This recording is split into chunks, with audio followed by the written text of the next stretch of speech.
안녕하세요. 저는 올해 48살이 된 남자이고, 얼마 전 저의 잘못된 선택으로 하나밖에 없는 소중한 딸을 눈앞에서 잃을 뻔했습니다. 지금은 저의 불찰을 알고 있고, 딸에게 항상 미안해하는 마음으로 살아가고 있는데요. 지금은 딸과 단 둘이서 살고 있습니다. 저희 딸은 다른 평범한 사람들과는 조금 달라요. 왜냐면 지적장애 2급이기 때문인데, 심한 건 아니고 일반적인 생활과 대화도 가능해요. 그런데 정신 연령이 초등학교 저학년 수준이라 나이가 20살이 넘었는데도 어린아이 같은 말투를 써요. 그래도 단순한 행동들은 혼자서 척척 잘하는 아주 예쁜 저희 딸이죠. 아내는 딸을 낳자마자 세상을 떠났는데, 딸을 안아보지 못한 채로 하늘나라로 갔어요. 다들 출산하기 전에 산모의 목숨이 위험해진다고 했지만, 저희 아내는 딸이 세상에 나오면 그걸로 됐다며 모든 사람의 만류에도 고집을 꺾지 않았죠. 그렇게 자신의 생명보다 딸이 더 소중했던 사람이었습니다. 아내의 죽음이 헛되지 않게 하기 위해서라도 저는 꼭 저희 딸을 잘 키울 거라고 다짐했죠. 저는 일반적인 직장인이고 그렇게 수입이 넉넉한 편도 아닙니다. 딸은 집에서 저에게 조금이나마 보탬이 되겠다며 집에서 자신이 할 수 있는 간단한 부업을 하고 있는데, 그 모습마저 너무 기특하고 사랑스러운 거 있죠?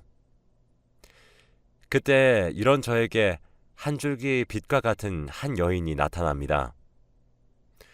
우연히 술자리에서 친구의 지인으로 알게 됐는데, 그때는 아무 감정이 없었지만 그 사람은 저에게 조금의 호감이 있었던 것 같아요.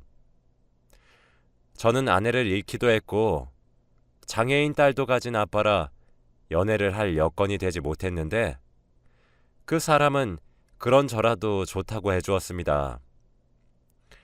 그 사람과 만나는 동안 그 여자는 저희 딸을 정성껏 대해주었고 편견 없이 친절하게 바라봐주는 착한 여자였죠.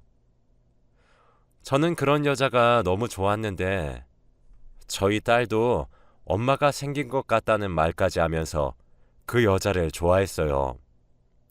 그 사람은 제가 일을 하는 동안 저희 집으로 와서 딸과 함께 딸이 부업을 하는 것을 도와주기도 하고 같이 맛있는 음식을 먹으러 다니기도 하면서 정말 모녀 사이처럼 지냈죠.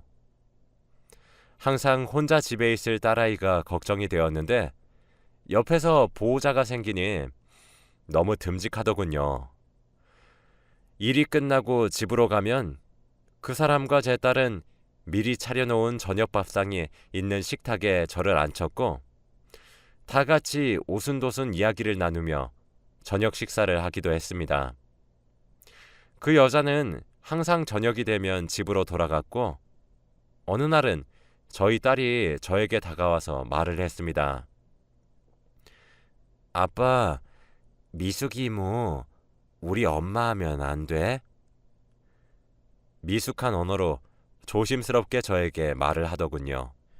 저도 나름 좋긴 했지만 딸이 아직은 엄마를 받아들일 준비가 되지 않았다고 생각하고 있었는데, 딸이 그렇게 말을 해주니 너무 기뻤습니다. 그렇게 저희는 짧은 기간 동안 연애를 했음에도 불구하고 부부 사이가 되었답니다. 경제적인 형편이 그렇게 좋지 않았기 때문에 결혼식을 올리지 못해서 저는 아내에게 너무 미안한 마음뿐이었죠. 그래도 항상 밝게 웃으면서 괜찮다고 말해주는 아내가 너무 감사했습니다. 어떻게 이런 여자가 저에게 왔는지 꿈만 같았죠. 결혼을 한 후에도 아내는 저희 딸을 정말 친딸처럼 대했습니다. 저희는 사실 나이가 조금 있는 편이라 아이를 가질 생각을 하지 못했기 때문에 저희 사이에 아이는 딸밖에 없었죠. 그래도 피 한 방울 섞이지 않은 남의 자식을 그렇게 보듬어 줄 수 있다는 게 너무 존경스러웠습니다. 저희 딸은 정신이 많이 어려서 간혹 떼를 쓰고 고집 피우면서 저희를 힘들게 해요. 그럴 때마다 저도 아빠지만 너무 화가 나는 건 어쩔 수 없죠. 하지만 아내는 웃으면서 딸의 마음을 이해해 주었고 미안하다고 사과를 하기도 했습니다. 그러다 보니 이제는 딸이 저보다 엄마가 더 좋다고까지 하더라고요. 그래도 저는 싫지 않았습니다. 그렇게 같이 산 지 2년이 되어갔고 저희 집은 어느 가정과 다름없는 평범한 집이 되었죠. 그런데 어느 날이었어요. 여보, 내가 요즘 지적장애인 엄마들 모임 다니잖아. 그런데 거기서 엄청 대단한 사실을 하나 알아왔어. 응? 그게 뭔데? 우리 미연이처럼 지적장애 2급인 아이를 가진 엄마가 애를 절에 보냈더니 애가 조금 더 성숙해져서 온 것 같대. 뭐? 아내는 어디서 지적장애 아이를 절에 보내면 지금보다 더 성숙하게 될 것이라는 말을 들었다고 미연이를 절에 보내자고 하더라고요. 그래도 혼자 보내기에는 너무 위험한데. 기간도 짧게 갔다 올 거고 그 절이 지적장애인들이 많이 가는 절이라서 안심해도 돼. 이미 유명한 곳이더라. 그 당시에 저는 아내를 맹신하고 있는 수준이어서 미연이를 절에 보내기로 했죠. 집과 멀리 떨어져서 지내봐야 엄마 아빠가 소중하다는 걸 알 것 같았거든요. 그렇게 미연이가 절에 갔는데 저는 하루가 지나기도 전에 미연이가 너무 걱정이 되기 시작했고 지금 뭘 하고 있는지 궁금해서 연락을 해보려고 했습니다. 안 돼, 여보. 절에 있을 때 가족들이랑 연락하면 아무런 효과가 없다고 했단 말이야. 그래도 부모가 자기 자식 어디서 뭘 하고 있는지는 알아야지. 안 돼. 절은 세상과 단절해서 오로지 자신만 생각해야 하는 곳이라고. 그럼 치료에 효과적이지 못하단 말이야. 아내의 끈질긴 고집 끝에 저는 미연이에게 연락을 하지 못했어요. 그런데 다음 날이 되니까 아내가 저보고 전화번호를 바꾸자고 하고 어디서 사주를 보고 왔는데 제 이름이 좋지 않다면서 이름을 바꾸자고 하고 하다못해 이사까지 가자고 하는 게 아니겠어요. 이렇게 다 바꾸면 미연이가 나중에 우리한테 연락을 어떻게 해? 미연이 돌아오면 다 하자. 응? 안 돼. 지금 얼른 해야 해. 제발 내 말 좀 믿어. 내가 절에는 바뀐 전화번호랑 주소 다 알려줬고 거기로 미연이 치료 끝나면 보내달라고 했단 말이야. 그러니까 나 믿고 하자. 응? 저는 그래도 아내의 말을 잘 듣는 착한 남편이었기 때문에 바보같이 아내의 말을 거역하지 않은 채 그대로 실행에 옮겼죠. 새로운 동네와 새로운 전화번호, 하다못해 새로운 이름을 가지게 된 저는 마치 다른 사람이 된 것 같았어요. 얼른 미연이가 집으로 돌아오기만을 기다렸죠. 하지만 몇 달이 지나도 아이가 집에 돌아오지 않는 겁니다. 저는 이렇게 오랫동안 딸을 안 본 적이 없어서 너무 보고 싶었는데 어디 절로 갔는지도 알 수가 없어 연락할 수 있는 방법이 없었죠. 그때 저는 제가 정말 딸에게 무심한 아빠였다는 것을 깨달았습니다. 너무 아내의 말만 믿고 자식에게 관심이 없었던 것 같아요. 저는 그날 밤 아내에게 물었습니다. 미연이 언제 온대? 안 그래도 내가 절에 전화를 해봤는데 미연이가 완전 절 체질인가 봐. 너무 좋아하는 것 같다는데? 같이 간 소진이랑 완전 절친 됐나 봐. 소진이도 지적장애 2급이거든. 둘이서 맨날 같이 놀고 그런다던데? 미연이가 소진이랑 조금 더 놀고 싶다고 해서 섭섭하지만 그러라고 했어. 그렇게 딸은 집으로 돌아오지 않은 지 6개월이 되었습니다. 6개월이 어떻게 흘러갔는지 모르겠지만 미연이가 행복하면 됐지 라는 생각만 하고 살았던 것 같아요. 저도 일이 너무 바쁘기도 했고 가끔씩 아내가 미연이의 일상을 말해 주었거든요. 미연이가 아빠는 별로 보고 싶어 하지 않는 것 같아서 섭섭해 하기는 했지만요. 여보, 나 미연이 너무 보고 싶은데 집으로 데리고 오면 안 돼? 왜 그래? 딸이 좋다는데. 언제 오는지 정확히 말해주라. 곧 나온다고 했어. 아내는 이렇게 계속 정확한 기간을 말해주지 않고 곧이라고만 말만 하면서 미연이를 집으로 데려오지 않았습니다. 그렇게 답답한 일상 도중 저는 우연히 아내의 통화 내용을 엿듣고 말았습니다. 아내는 제가 헤드셋을 끼고 노래를 듣고 있는 줄 알았겠지만 사실은 아내가 절에 있는 사람과 통화를 하는 줄 알고 절의 위치를 혹시나 말할까 싶어 노래를 중단하고 엿듣고 있었죠. 그런데 아내는 전화를 받고 네? 사망보험금이 10억이라고요? 라고 하는 게 아니겠어요. 저는 저희 딸이 어릴 때부터 월급을 받으면 조금 많은 액수의 돈을 딸의 사망보험금으로 넣었습니다. 그런데 왜 그걸 알아보고 있는지 궁금했죠. 아내는 놀란 나머지 너무 큰 소리로 말을 해버려 제 눈치를 살피더라고요. 그치만 저는 노래를 듣고 있는 척을 했습니다. 아내는 전화를 끊고 아무 일도 없는 것처럼 행동을 하더라고요. 저는 왠지 모르게 아내가 의심이 됐고 몇 달 동안 딸이 집에 오지 않는데 왜 딸의 사망보험금의 액수를 궁금해하는지 의문을 가졌죠. 저는 혼자서라도 미연이를 찾기로 했고 경찰서에 가서 저희 딸이 어디 있는지 알려면 어떻게 해야 하는지 물어봤어요. 그러려면 실종신고를 해야 한다고 하더군요. 실종신고를 하긴 했지만 아무런 범죄가 일어나지 않은 상황에서 성인이 집에 들어오지 않는 것은 단순 가출로 본다고 합니다. 만약 범죄가 일어나면 그때 수사를 진행하고요. 저는 이런 한국의 법이 너무 황당했습니다. 그럼 저는 아내가 말을 해줘야만 저희 딸을 만날 수 있다는 거죠. 제가 아무리 물어도 아내는 말을 해주지 않았고 계속 보채지 말라는 말만 할 뿐이었습니다.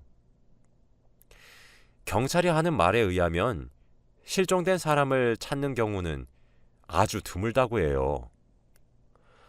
다양한 곳에 광고를 하고 포스터를 붙여도 찾기 힘들다고 하는데 그래도 저는 희망을 잃지 않고 경찰의 연락을 기다렸습니다. 저는 절대 아내에게 경찰서에 가서 미연이를 실종신고했다고 말하지 않았어요. 그런데 경찰이 실종신고를 하고 5년 동안 딸이 나타나지 않으면 사망자로 처리를 하게 된다고 합니다. 그 말인즉슨 딸이 5년 동안 나타나지 않으면 딸은 죽은 사람이 되고 딸의 사망보험금을 가지게 되는 거죠. 저는 딸의 죽음이 정말 현실이 될 것을 생각을 하니 너무 무서웠고 당장 미연이를 찾고 싶어서 인터넷에 검색해서 전국에 있는 절이란 절은 다 전화를 해 미연이 있냐고 물었습니다. 그런데 다들 그런 사람 없다고 하였고 저는 미연이와 함께 있다던 소진이 어머니에게 전화를 했죠. 소진이 어머니. 네, 누구세요? 저 미연이 아빠입니다. 혹시 소진이가 지금 있는 절이 어디예요? 미연이랑 같이 있다고 하던데. 네? 무슨 소리세요? 소진이 지금 제 옆에 있는데 절이라뇨.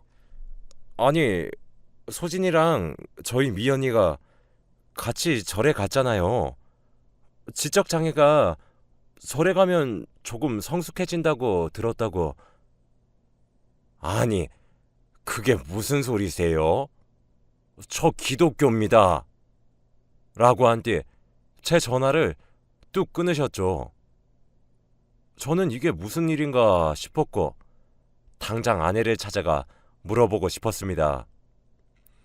미연이가 절에 갔다는 것이 사실이 아니면 미연이는 몇 개월 동안 도대체 어디서 뭘 하고 있었던 것일까요? 미연이가 너무 걱정이 되었고 지적장애인인 미연이가 혹시나 잘못될까봐 우려하고 있었어요. 저는 아내가 집으로 오자마자 화를 냈어요. 여보, 우리 미연이 대체 어딨어? 갑자기 왜 그래? 미연이가 어디 있긴 절에서 지금 치료받고 있잖아. 내가 소진이 어머니한테 전화도 다 해봤거든? 근데 절에 간 적 없다고 기독교라고 하시더라? 대체 어떻게 된 건지 설명해봐. 그러자 아내는 당황을 하기 시작했고 식은땀만 줄줄 흘리고 있었습니다. 아무 말도 하지 않는 아내에게 너무 화가 나서 그만 언성을 높이고 말았네요. 너 말 안 해? 우리 미연이 어디다 팔아먹었어? 라고 화를 냈습니다. 그런데도 그 사람은 입도 뻥끗 안 하더라고요.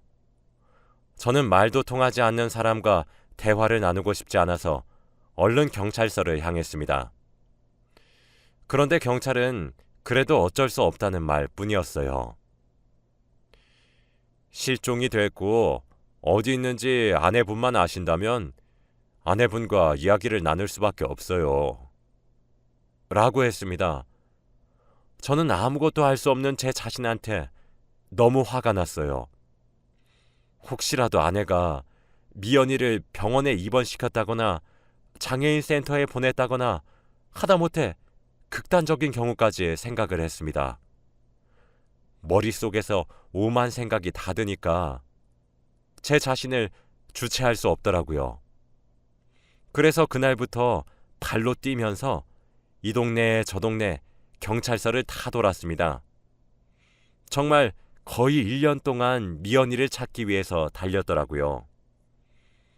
아내는 집에서 살고 있는 것 같은데 저는 대부분 찜질방이나 사우나에서 밤을 보내서 뭐 하고 사는지 모르죠.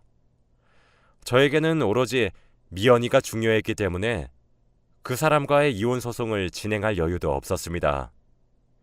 미연이를 찾는 것이 한시가 급한 상황이었거든요. 저는 미연이를 보지 못한 지 거의 2년 가까이 되어가고 있을 때 한 경찰서에서 연락이 오더라고요. 저기 박미연 양 보호자 되세요? 라는 전화였습니다. 전화가 온 곳은 한 읍내의 작은 경찰서였고 저는 불이 나게 그곳으로 달려갔습니다. 그런데 그곳에는 제 딸이 정말 거지꼴로 앉아있는 게 아니겠어요. 얼굴과 온 몸은 흙투성이에다가 손톱에는 때가 잔뜩 껴서 부모가 버린 자식 같은 모습이었죠. 저는 정말 몇 년 만에 본 딸의 모습에 다리에 힘이 풀려서 주저앉았고 딸도 제 얼굴을 기억하는지 저에게 안겨서 서로 같이 껴안고 펑펑 울었습니다. 경찰관 분들에게 저희 딸을 찾아주셔서 정말 감사하다고 인사를 드리고 어떻게 찾으셨나 물어보았어요. 그런데 경찰관이 하는 말은 정말 충격적이었습니다. 작은 읍내다 보니 전부 다 옛날 건물인데 한 주민이 자꾸 반지하에서 울음소리가 들린다며 신고를 했대요. 그 반지하는 너무 낡고 사람이 있을 수 없는 정도의 크기라 경찰관들이 동물이 갇힌 줄 알고 반지하에 갔는데 자물쇠로 잠겨져 있었고 그곳에 문을 열었더니 저희 딸이 있었다고 해요.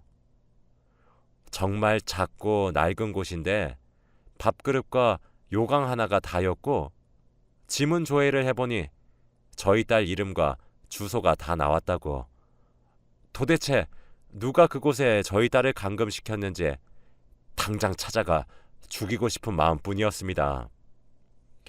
그때 경찰관 분께서 아버님, 이런 말을 드리기에는 조금 그렇지만 저희가 조사를 해본 결과 주기적으로 반지하에 가서 따님께 밥을 주고 했던 사람을 근처 CCTV에서 발견할 수 있었는데요. 그 사람이 바로 어머님이세요. 사실은 딸을 찾은 지 3일 정도 되었습니다. 따님이 아버지 전화번호와 이름 그리고 주소를 말하더라고요. 그런데 아버님이 이름도 바꾸시고 전화번호도 바꾸시고 하다못해 이사까지 가셔서 지문으로 찾았습니다. 그때 저희가 보호자로 등록된 분에게 연락을 해봤는데 받지 않으셨고 많이 바빠서 그런가 싶어 주소지로 등록된 동네의 경찰서에 연락해 따님 집에 방문해달라고 했는데 아내분만 있었다고 하더라고요. 그래서 그 경찰관이 이제 딸 찾았으니까 저희 경찰서에 들러서 딸 찾고 실종 신고한 거 해제해달라고 요청을 했는데도 감감무소식이어서 이렇게 아버님께 연락을 드린 겁니다. 너무 늦게 드려 죄송해요. 어머니께서 동네 경찰서에다가 아버지가 딸을 학대한다면서 무조건 딸에 관련된 연락이 오면 자기한테 먼저 알려달라고 했는데 CCTV 영상을 보고 저희가 아버님께 연락을 드린 겁니다. 라고 하셨어요. 저는 경찰분들이 하시는 말에 너무 화가 났고 그 여자를 어떻게 해야 할지 고민했죠. 저에 대한 말도 안 되는 허위 사실을 유포하고 무엇보다 저희 딸을 2년 동안 감금시킨 것도 모자라 보름에 한 번씩 들리며 밥을 주다니요. 제 이름과 전화번호, 집 주소까지 바꾼 것이 바로 저희 딸이 저를 찾지 못하게 하기 위해서 그런 거였습니다. 저는 그때 아내가 보험회사와 전화통화를 한 기억을 떠올렸어요. 아내는 아마 5년 동안 실종신고를 하고 딸을 찾지 못하면 사망자로 등록이 되니까 딸의 사망보험금을 노린 것이 틀림없었습니다. 저는 경찰관과 그리고 딸과 함께 아내가 있는 집으로 돌아갔고 아내는 경찰관들에게 체포되었습니다. 아내의 범죄가 이제 드러났고 정말 다양한 죄목으로 아내는 감옥으로 가게 되었죠. 저는 절대 합의를 해주지 않았고 아내가 감옥에서 평생 썩어가면서 죄를 뉘우치기를 바랬어요. 무엇보다 저희 딸이 지적장애라 말도 잘 못하는데 그 낡은 반지하에서 밑집 사람이 들릴 정도로 하루 종일 울었을 상상을 하니 너무 미안하고 아버지로서 도리를 다하지 못한 것이 죄책감이 들더군요. 앞으로는 오로지 저희 딸을 위해 살고 딸의 행복만을 위해서만 살려고 합니다. 이런 못난 아버지인데도 다 용서해주고 저를 위해주는 딸에게 너무 고마워요. 한눈 팔지 않고 저희 딸만 바라보겠습니다. 제 이야기는 여기까지입니다. 들어주셔서 감사합니다.